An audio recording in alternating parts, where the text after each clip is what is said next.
네, 이번에 다룰 주제는 또 한 번 잔인한 시연대에 오른 박용진 의원 소식입니다.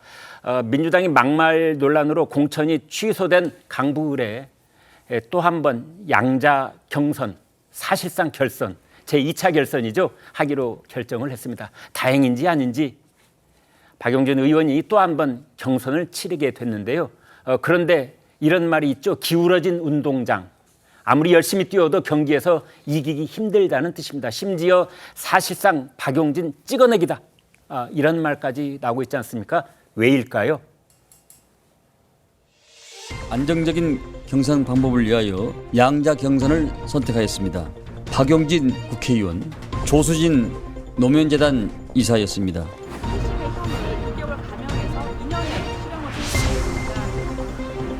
이정이 일부러 다 고백하는 마음으로 제가 다 깠어요. 싫어하실지 좋아하실지 모르겠지만 제가 이정희 국회의원실에서 물론 그 접점이 생기시기 전이지만 일을 했고, 그런데 지금은 또 이제 뭐 진보 정당 당원은 아니고 그냥 다 썼죠. 그 조수진 변호사가 정치 신인의 여성이잖아요. 가산점 받는 거예요? 정치 신인의 여성이면은 그에 준한 가산점을 받습니다. 네, 여러분 노파심에서 말씀드립니다. 국민의힘의 비례대표 조수진 의원하고 헷갈리지 않으셔야 됩니다. 그 동아일보 출신 조수진 의원 이번에 공천에서 아깝게 탈락이 됐는데 전혀 다른 인물인데요. 이 조수진 변호사 좀 낯이 익은 것 같아요. 네, 이 조수진 변호사 민변 사무총장 출신이거든요. 네. 그러면서도 민변 선배였던 이정희 전 통합진보당 대표가 민주노동당 의원으로 있을 때 보좌관 역할로 일했던 이력이 있습니다. 또 최근까지 노무현재단이 운영하는 유튜브 채널에서 유시민 전 이사장과 함께 알릴레오 북스 방송을 진행해서 최근까지도 야권 성향 지지자들에게는 얼굴이 잘 알려져 있는 인물인데요. 이 조 변호사가 이날 페이스북을 통해서 경선 공모에 응모했다면서 지인이 꼭 나서야 한다, 이대로는 안 된다, 이런 출마 요구를 받기도 했다, 이런 비화를 또 공개하기도 했습니다. 네, 그러니까 이번에 총선판에서 보면 말이죠. 공천 과정에서 정말 아무 생각 안 하고 있는데 느닷없이 공천장이 자기 눈앞에 왔다 갔다 하는 사람들이 있습니다. 이제 조수진 변호사, 그런데 이번에 나온 얘기를 보니까 나는 예상을 못하고 있었는데 주변에서 나를 나가라 이렇게 얘기를 했다는데 그게 누굽니까?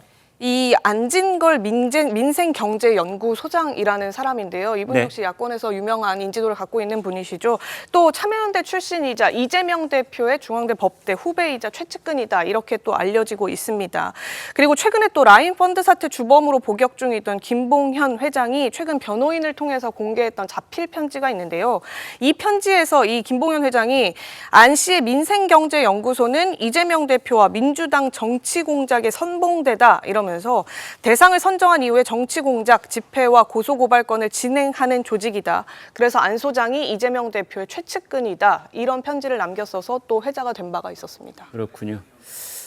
오늘 오전에 조선일보가 단독으로 보도한 내용이 있는데 바로 이 조수진 변호사의 과거 변호 이력입니다. 그게 논란이 될 것이다, 이렇게들 보고 있는데 최 기자, 왜 그렇습니까? 이게 다수의 성폭력 사건, 또 미성년자 추행 사건을 지금 조수진 변호사가 다수 변호한 사실이 드러나면서 지금 논란이 되고 있는 건데요. 네. 이른바 이제 민주당이 긴급하게 후보를 차출하면서 후보에 대한 검증을 제대로 한 것이냐, 이런 논란까지도 자초가 되는 부분이기 때문에 그렇습니다. 네. 이를테면 2018년도에 술에 취해 잠든 피해 여성, 당시 19세였는데 성폭행한 남성을 변호한 이력이 있고요. 이때 이 남성 변호인단이 피해자가 잠들어 있던 상태가 아니었고 자연스러운 분위기에서 관계가 이뤄진 거다, 이러면서 적극적으로 변호한 내력이 또 드러나기도 했습니다. 네. 또 조 변호사 같은 경우에 2020년도에 특수강간 혐의를 받는 남성을 변호했는데 이 사건 피해자는 또 남성 2명을 강간을 했는데 이들 모두 징역 3년 이상의 형을 받은 바도 있었습니다. 이 밖에도 뭐 여고생을 성추행한 사건, 또 10세 여아의 성착취물을 제작을 하고 학대 집대한 가해자를 변호한 이력 이런 내용들이 드러나면서 지금 박용진 의원 쪽에서는 이런 후보를 제대로 검증을 하고 지금 후보를 차출시킨 것이 맞느냐. 결국에는 결과적으로 박용진을 떨어뜨리기 위해서 긴급하게 친명이라고 낙인 찍을 수 없는 제3의 인물, 제3의 정치 신인을 급하게 구한 것이 아니냐. 이런 식의 반발까지도 나오고 있습니다. 최 기자, 그런데 한 가지 궁금한 건 있습니다. 아무리 성폭행 범인이라고 하더라도 이제 재판을 받는 과정에서는 반드시 변호인이 필요하고, 그다음에 변호사라는 직업은 의뢰가 들어오면 이제 그곳을 나가서 변호사로서 일을 하는 거지, 자기가 변론하고 있는 그 범인의 행동을 옹호한다는 뜻은 아니잖아요. 그런데 지금 저게 왜 논란이 되는 겁니까?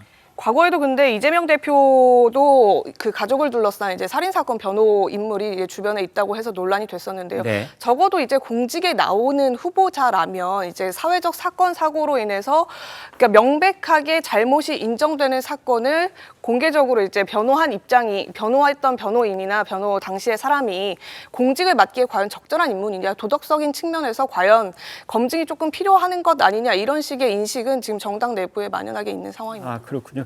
여러분들 생각은 어떠신지요? 저게 비단 야당의 일이어서 그런 것이 아니고 여야 할 것 없이 우리 정치권에 있는 이 법조인들이 과거에 어떤 재판을 했는지, 또는 검사였다면 어떤 사건을 기소를 했는지, 또는 변호사였다면 어떤 사건을 변호했는지, 이제 이런 것들이 그 사람을 정치적으로, 정무적으로 판단하는 어떤 근거가 될 수 있는 이제 이런 상황에 대한 논란들이 항상 있어 왔는데요.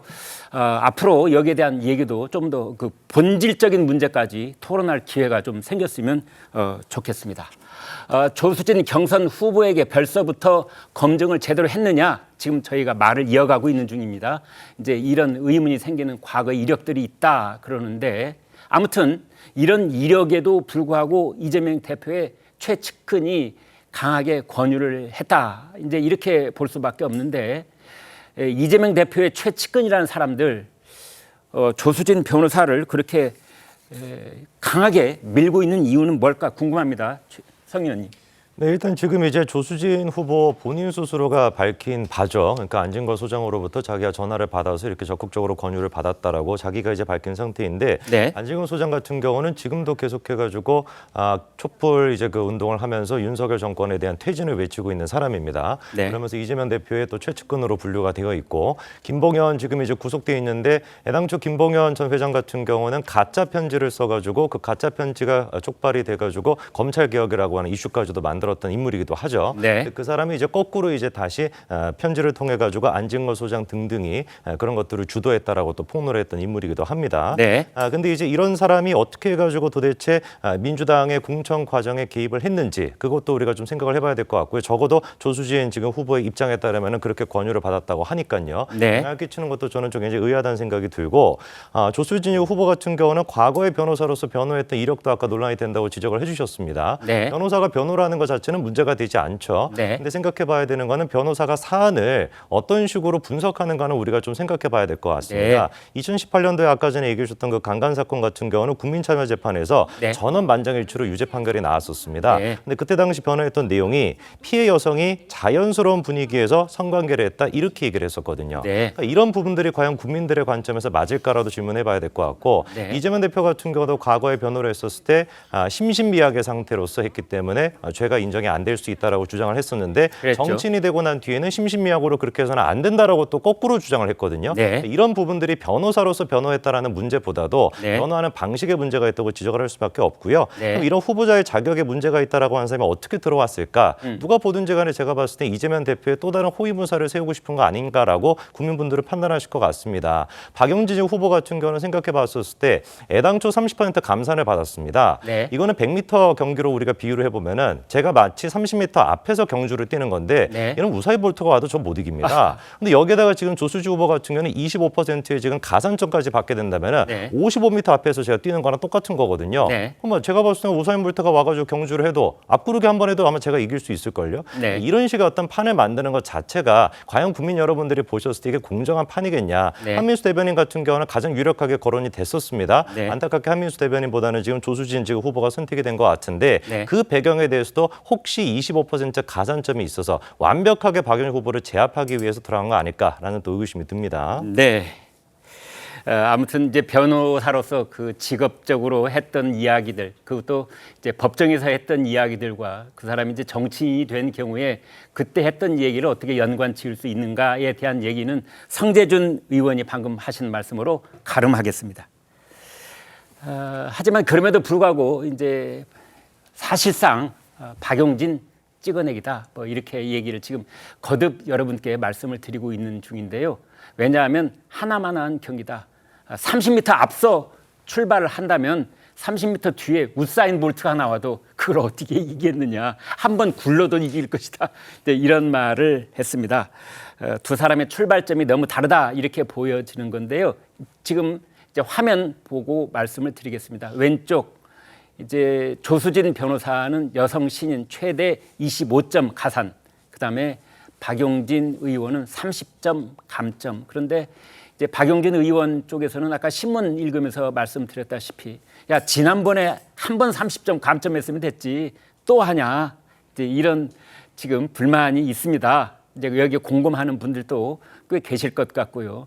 그래 경선이 아니고 사실상 박용진 죽이기다 이제 이런 거고 조선일보 사설은 그냥 노골적으로 제목에서 그랬더군요. 박용진 싫다, 박용진 자르기다라고 그렇게 차라리 말을 하라. 이제 이런 말까지 나왔습니다.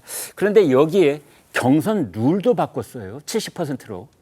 아니 그러니까 이제 그 이재명 대표가 네. 박용진 의원이 혹시라도 될지 모른다는 걸 굉장히 걱정하고 있는 것 같아요. 아, 네. 그러니까 무슨 얘기냐면 자 이게 강북을입니다. 네. 그럼 강북을의 민주당 공천자를 뽑으려면 강북을의 유권자나 강북을의 당원이 뽑아야 되는 거잖아요. 네. 그렇죠.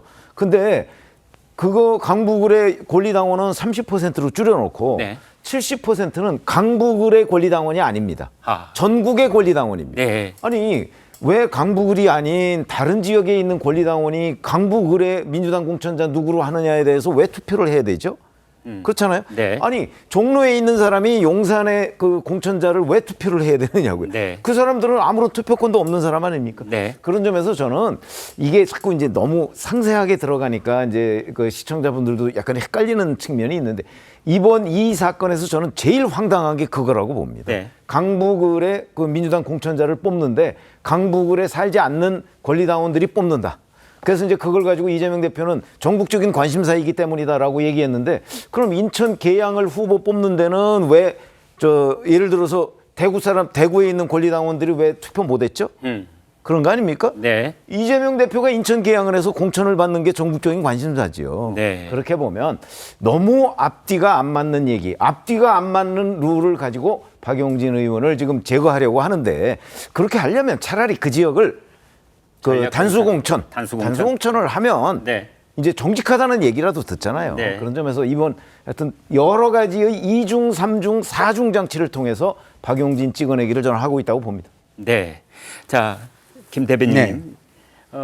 이재명 대표가 한 말 중에 네, 네. 지금 강북을 박용진, 조수진 전국적 관심사가 된 건 맞는 얘기예요. 네. 그런데 그 관심사가 됐다는 것과 전국에 있는 당원들이 이제 경선 과정에 참여하는 건 또 다른 얘기 아닙니까? 그렇죠. 네. 뭐 논리적인 어떤 정합성은 별로 없어 보이고요. 네. 이 과정을 보면 일단은 조수진 후보가 들어왔기 때문에 만들어진 조수진 후보를 위한 위인 설규다. 저는 이런 생각이 듭니다. 위인 설규. 예. 네. 그러니까 이 규칙이 왜 만들어졌냐면 조수진 그 후보 같은 경우 네. 어떤 거냐면 강북을에 처음 오는 사람이라는 거예요. 네. 그러니까 처음 오니까 강북을 당원들이 잘 모를 거 아니냐. 네. 그러니까 모르면 박용진 후보가 좀 유리할 거 아니냐. 네. 그렇기 때문에 이것을 넓혀가지고 뭐 전국적인 그 국민에게 네. 내지는 그 권리 당원에게 물어본다 이런 논리인데요.